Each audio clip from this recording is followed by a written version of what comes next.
Come with me. चिंतन के इस 5वें भाग में आप सभी का स्वागत है।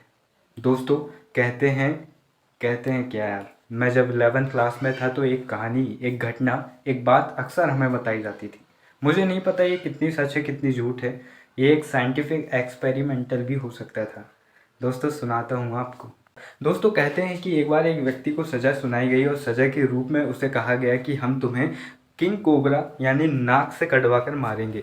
दोस्तों, वह इतना डर गया जैसे तैसे उसकी जेल में डरी हुई सहमी हुई रातें कटी और जब उसकी सज़ा का दिन आया तो उसके सामने एक कोबरे नाग को लाकर रख दिया गया और उसकी आंख में पट्टी बांध दी गई और थोड़ी देर बाद 2 पिन उसके पैरों में चुबा दी गई। चूँकि उसने अपने सामने नाग को देखा था तो उसे लगा कि वाकई उस सांप ने उसे काट लिया है, जिसके कारण वह इतना डर गया कि डर के कारण ही उसकी मौत हो गई। अगर आप हिंदी क्षेत्र से आते हैं, आपने हिंदी भाषा में अच्छी पकड़ बना रखी है और कभी ना कभी हिंदी साहित्य पढ़ा है तो आपने ज़रूर एक व्यक्ति का नाम सुना होगा, प्रेमचंद जी। प्रेमचंद जी की एक महत्वपूर्ण, एक बहुत ही काबिले तारीफ रचना है जिसका नाम है गरीब की हाय। इसमें होता ये है कि एक ब्राह्मणी जिसका पति सैनिक होता है और वह ब्रिटिश आर्मी में सैनिक होता है और जब वह मर जाता है तो उसकी पेंशन उसकी पत्नी को मिलती है और उसकी पत्नी अपनी पेंशन का एक हिस्सा एक मुंशी के पास इस हाथ से रख देती है कि वह उसके बुढ़ापे में काम आएगी।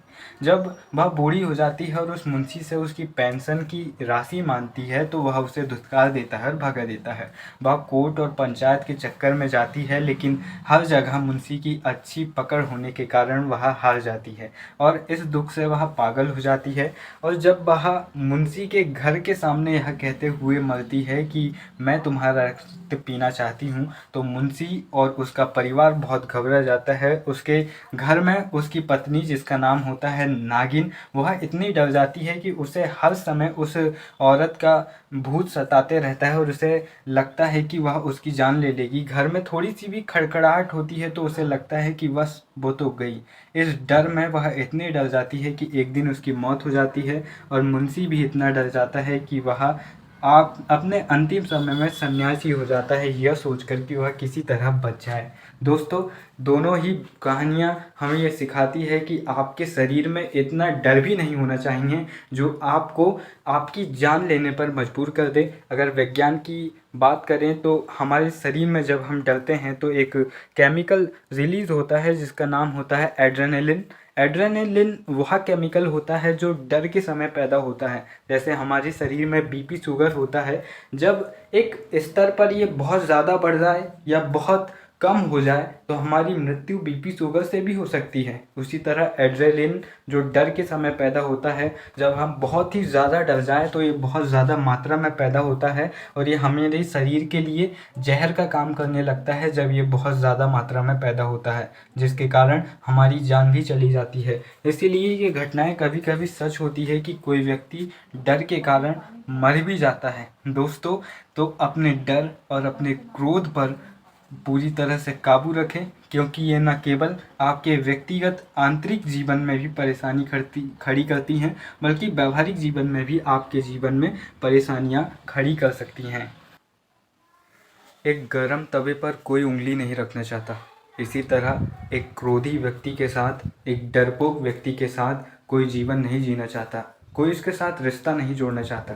मैं ये नहीं कहता कि इतने निडर बन जाइए कि कोई आपके सामने बंदूक लेकर खड़ा है और आप बिल्कुल कि चला दो गोली। आप इतने डरपोक भी, इतने इतने ज़्यादा दयावान भी मत बनिए कि कोई आपको गाली दे, कोई आपके देश के खिलाफ बोले और आप चुपचाप सुनते रहें।